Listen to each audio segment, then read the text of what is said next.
Ало? Ало, што правиш? Па еве на работа ти, шо правиш? Еве, јас сум на работа сега до 20 минути.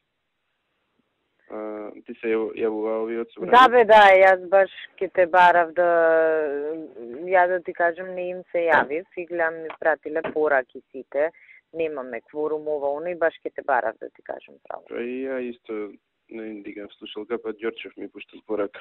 Силвана ме бараше, а Ѓорчев порака ми пушта. Мене двајцата ми вртеле, он ми пуштил порака и уште некој ми пуштил, ама не знам чиф е бројот.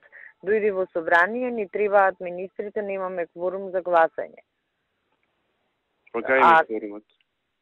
Па не знам без оки, кај им се пратеници да му се сневиди, дојде до тројца министри. Јас, да ти кажам, пошто знам за шо е гласањево, се мислев да му пуштам порака на Ѓурчев дека не сум у Скопје. Ама баш сакав да те чујам и тебе да видам ти шо мислиш. Шо да мислам, не сум одушевен, а од друга страна да не испадне брука пак, не знам шо да правим. Не знам кај се другите, да можам да дознам кај се и зашто ги нема. Немам кого да прашам. Дали ќе се пополни е полесно, ама нема со кого да се збори. Немам кого да прашам ако се јавам.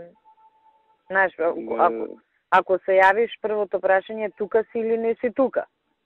А после се друго. Не, сум у Крушево, сум сега ќе тргнам.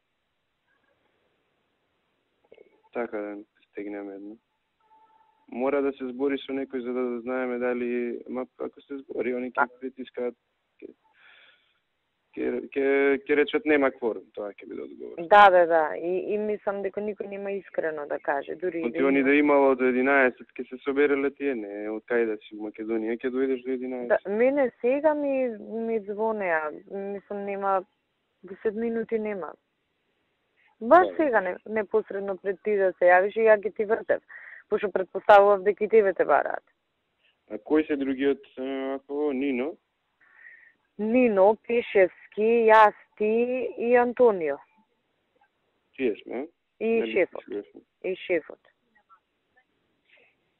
Пешевски сигурно нема да дојде, тој е 100% негде на плажа у Грција. Шефот исто.